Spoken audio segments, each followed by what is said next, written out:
Capítulo 12 do Evangelho segundo o Espiritismo: Amai os vossos inimigos.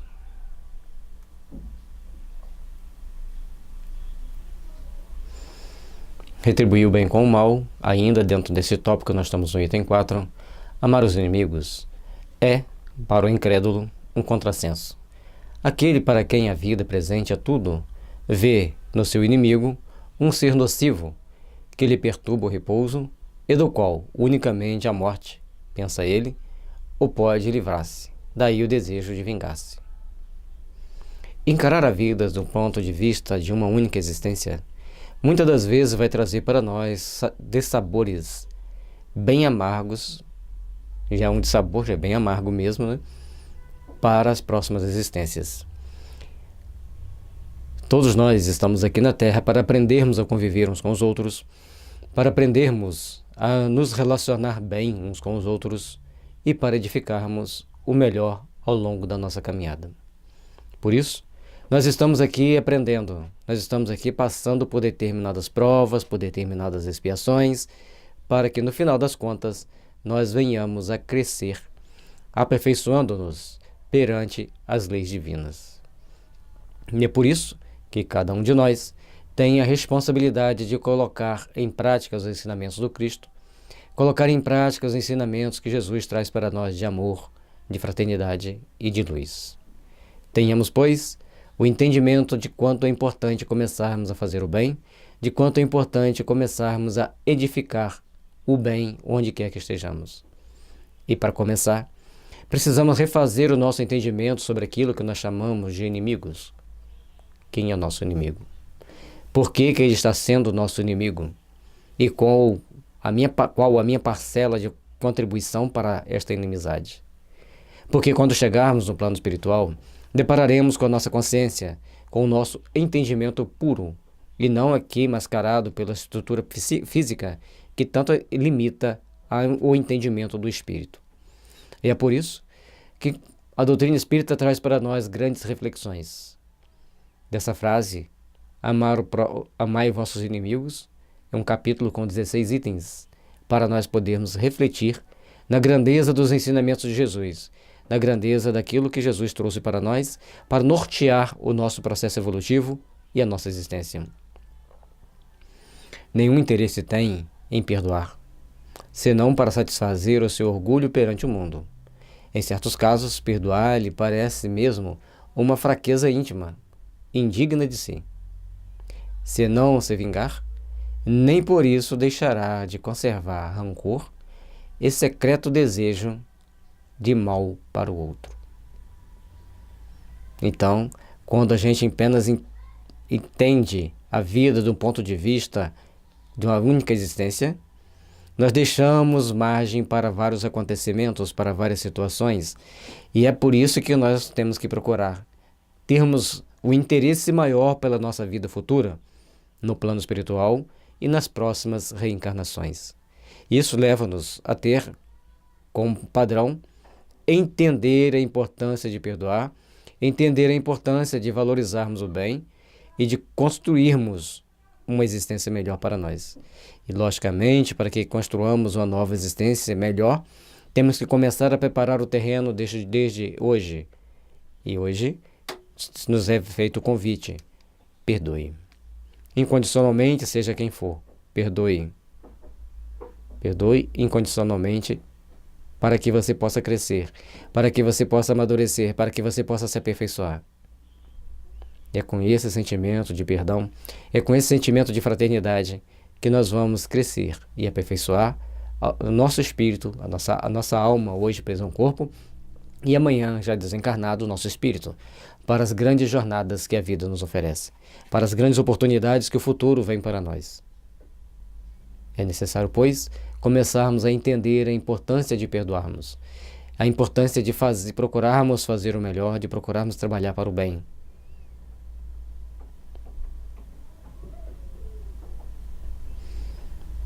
Por isso, perdoar incondicionalmente faz-se necessário. Mas não podemos esquecer, ou melhor, temos que nos lembrar, que não adianta dizermos que perdoamos, mas se ainda conservamos conosco o sentimento secreto de que o mal aconteça àqueles nossos adversários. Portanto, é necessário que saibamos perdoar, que saibamos construir um mundo melhor. Para o crente, e sobretudo para o espírita, muito diversa é a maneira de ver, porque suas vistas se lançam sobre o passado e sobre o futuro, entre os quais a vida atual não passa de um simples ponto. Entender isso faz o grande diferencial para a nossa existência. Precisamos aprender a ver o nosso futuro.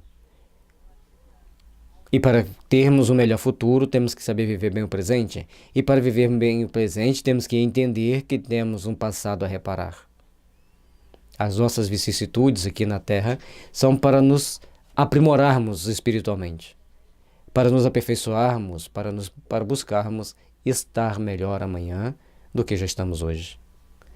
Ao longo do nosso caminhar, ao longo da nossa existência, precisamos saber construir, precisamos saber realizar, precisamos saber edificar. Porque senão, perderemos nosso tempo, perderemos a nossa oportunidade de fazer um amanhã de luz, um amanhã de fraternidade, um amanhã de iluminação para todos nós. Para conseguirmos isso, óbvio, faz-se necessário que tenhamos condições de entender a importância de perdoar, entender a oportunidade de fazer a caridade, entender a oportunidade de auxiliar o progresso humano. Onde quer que estivermos, temos que saber contribuir, temos que saber somar. Sabe ele que, pela mesma destinação da terra, deve esperar topar aí com homens maus e perversos, que as maldades com que se defronta fazem parte das provas que lhe cumpre suportar, e o elevado ponto de vista em que se coloca lhe torna menos amargas as vicissitudes, quer advenham dos homens, quer das coisas. Estamos na Terra, um planeta onde predomina ainda expiações e provas, embora a grande maioria estejam passando apenas por provas. E as provas às vezes são mais duras do que as expiações, porque na expiação você vai aprender mesmo, você vai liquidar suas dívidas. E nas provas você tem que quitar dívida e conquistar créditos para a próxima existência. Na regeneração, você quita dívidas, aprende a lição e começa a transcender todo o emaranhado kármico e começa a criar o seu Dharma, o seu processo de objetivo superior da vida. Então, esse caminhar, onde cada etapa vai ser importante para a sua elevação espiritual, para o seu aprimoramento, para que você comece a regenerar, você tem que quitar dívida, elaborar o processo que você está caminhando, entendê-lo, suportá-lo e começar a transcender fazendo coisas úteis pelo bem de todos. Até que depois você só tem as coisas úteis pelo bem de todos. Não tem tanta coisa a suportar, tanta coisa a pagar. Esse processo que nos cabe, o entendimento e o processo que a doutrina espírita traz para nós entender os mecanismos que gerenciam a nossa existência, esses mecanismos que fazem com que nós começamos a entender a importância de fazermos o melhor. É por isso que nós vamos começar, então, a pensar mais no futuro, a entender melhor os mecanismos que gerenciam as nossas vidas para conquistarmos o futuro, do que ficarmos presos ao presente. O presente é a base de dados. É aquele banco de dados necessário para que você manipule as variáveis, que elas te ajudem a edificar um melhor futuro, começando já nessa existência, culminando nas existências futuras que nós teremos pela frente.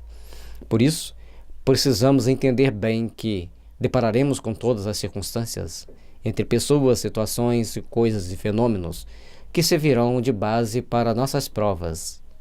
Se soubermos passar por elas, se soubermos suportá-las, daremos um passo importante para o nosso processo evolutivo, para o nosso processo de aprimoramento espiritual.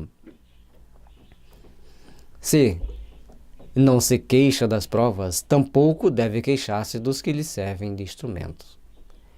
Isso aqui é um recado ao nosso processo evolutivo.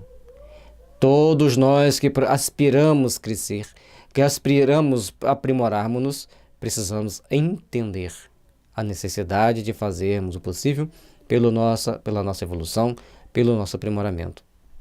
Por isso, O convite ele está feito. Se já só aprendemos a suportar as provações, temos que aprender a suportar também aqueles que nos servem de provação.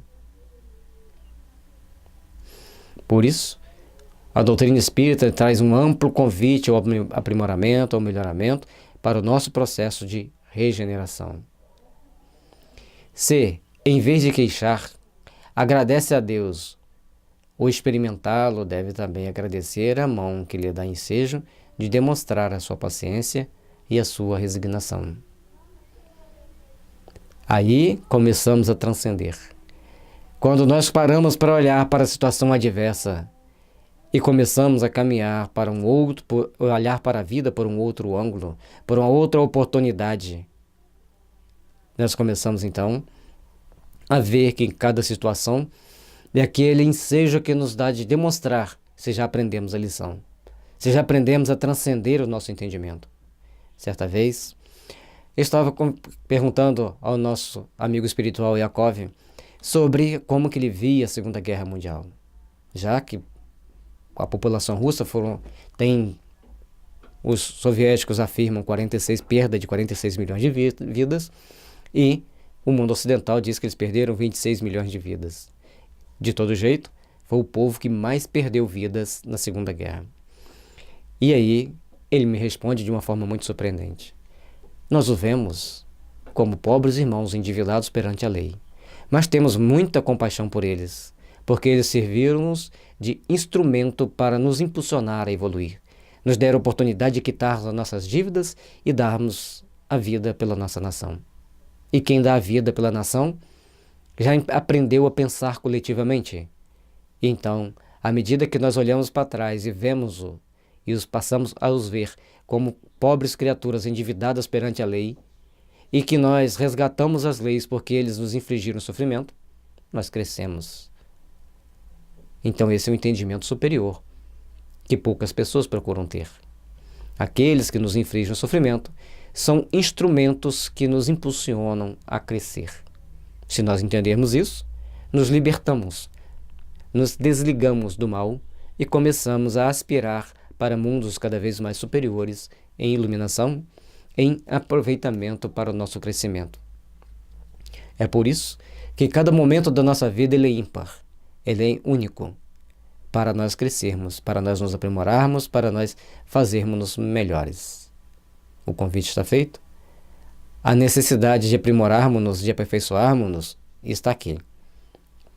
Tomemos das ferramentas que temos em mãos e comecemos o trabalho edificante de melhorar o nosso amanhã.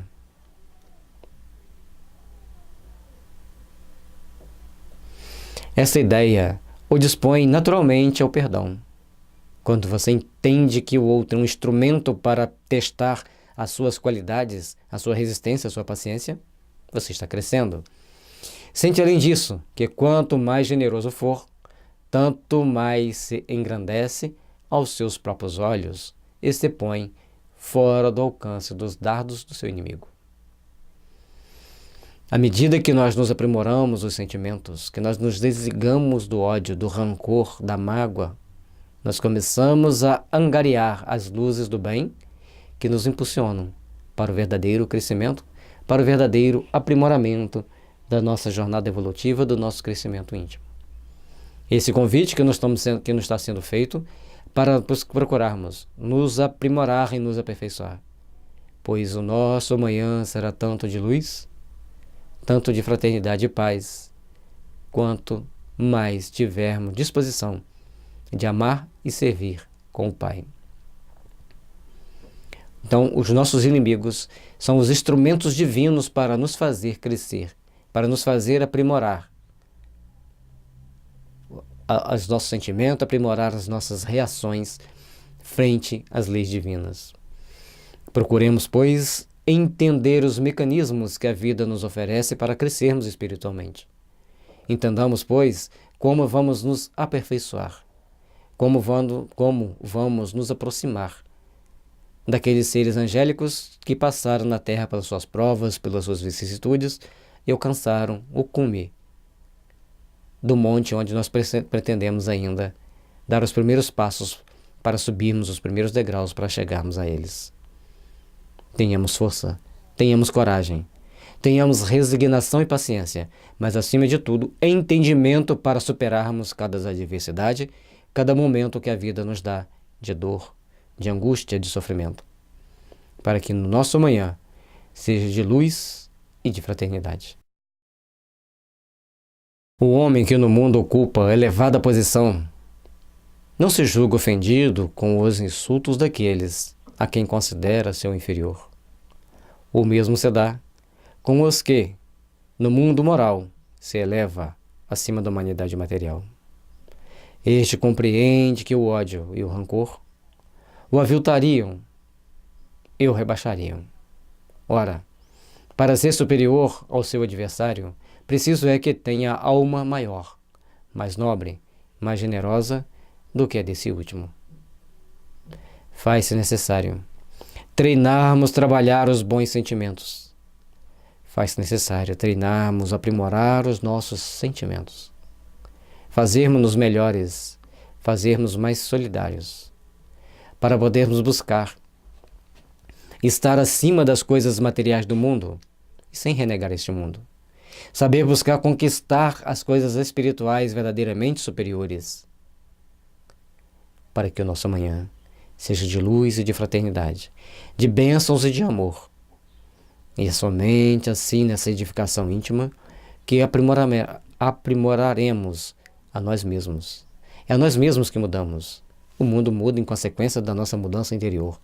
Se todos nós, toda a população da Terra, procurasse interiorizar o Evangelho, praticando-o, sentindo-o, logicamente o mundo ficaria muito melhor.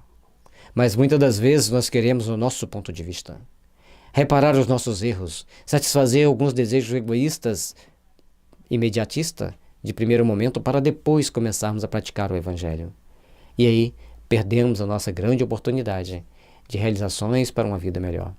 Perdemos as grandes oportunidades de edificação do bem.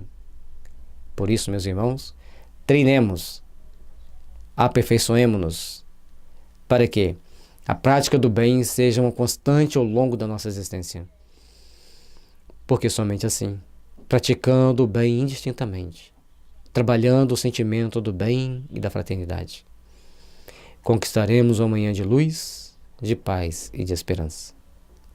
Façamos, pois, meus irmãos, da nossa caminhada, da nossa jornada, um pouso de luz, um pouso de esperança, para que o amanhã seja repleto de realizações superiores.